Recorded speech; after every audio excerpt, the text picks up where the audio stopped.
好，大家好，我们这一节介绍一个 PyDollet 这个图形工具的绘制。就是说它这个图形里面呢，它的内环呢是一个饼图，外环的话呢，它相当于也是代表了另一个定性变量的分布。那么我们以那个 MPG 数据为例这个里面我们有选择两个定性变量，那一个是它的 DRV 驱动的类型，还有一个呢是它的 class。那么我们是可以整理出它们的一个列联表。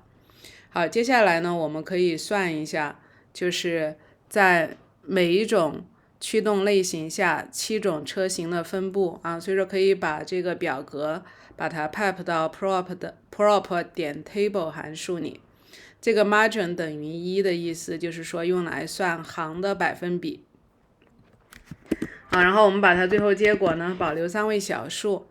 好，这样的话我们就可以看到，在这个4驱的这一种车里面 SUV 的比重是0.495，对吧？然后的话呢，里面占比比较大的呢是这个 Pickup 0.320。也就是我们相当于要把这样的一个列联表，然后里面的数字呢是一个行的百分比，把这个列联表的内容用图形去呈现它。那么我们需要安装 WebR 这个包然后加载这个包。那么我们下面呢也要用到 Tidyverse 所以说这些包大家把它加载。好，那么我们要调用的函数呢就是 PyDollet。这个函数呢它是用起来非常简洁，你就把你的数据 MPG pipe 进来。pipe 进来呢，里面要写一个 AES 函数，就是类似于 ggplot2 里面那个 AES 函数跟那个一样的那么这里就是你的两个定性变量 DRV 和 class。 好，我们运行看一下，这个是它的一个默认的一个效果。那么它的意思也就是说，它首先按 DRV 来分这3种驱动类型的分布，然后外面的这个环呢就是它的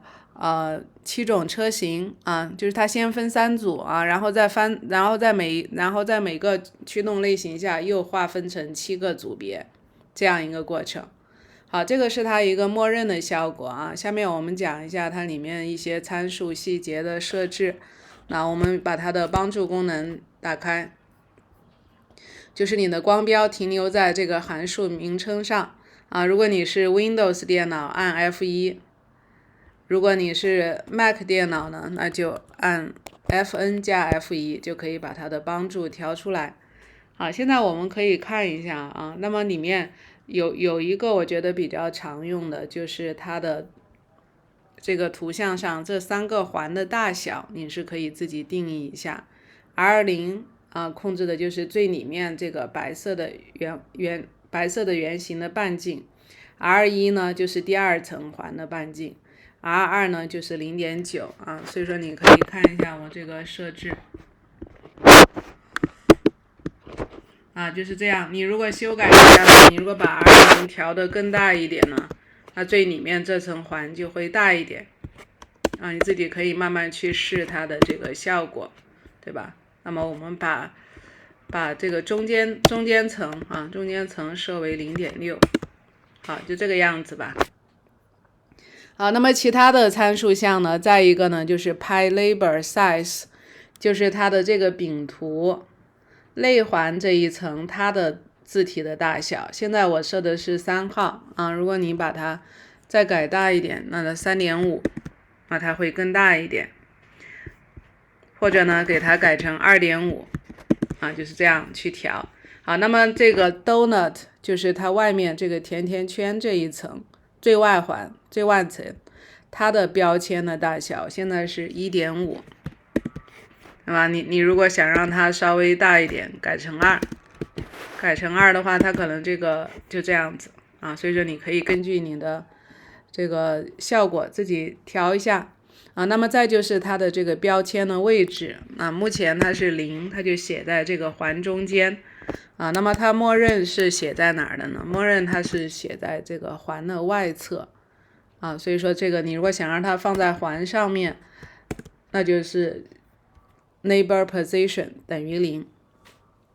好，这个工具还是非常简单的哈，就是它的代码很简单，实现的这个效果呢，我觉得也非常清晰啊。其实它的关键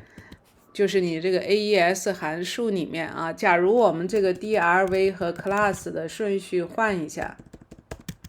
啊，换一下它的意思，它会先按 class 来分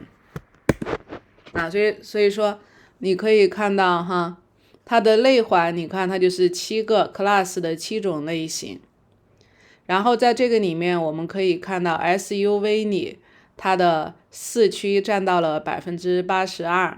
后区呢17%，就是它那个分组的顺序变得不一样了，它先按 class 分，再按 DRV 来分啊，所以说我觉得这个阅读起来还是非常清楚的啊，像里面有一个 minivan 这一种。minivan 它全部都是 front wheels， 对吧？啊，所以我们可以看到它的车型跟它的驱动的类型之间的这种关系。啊，像这个 pickup 这一种车型，它里面全部都是4驱的。好，所以说这个地方其实就是说，当你如果要呈现2个定性变量它的分布的时候，啊，这个 PyDollet 是一个很好的工具啊，因为像其他的图形，像饼图啊、条形图啊那些，可能没有这个直观啊，所以说大家有机会的话可以试一试这个工具。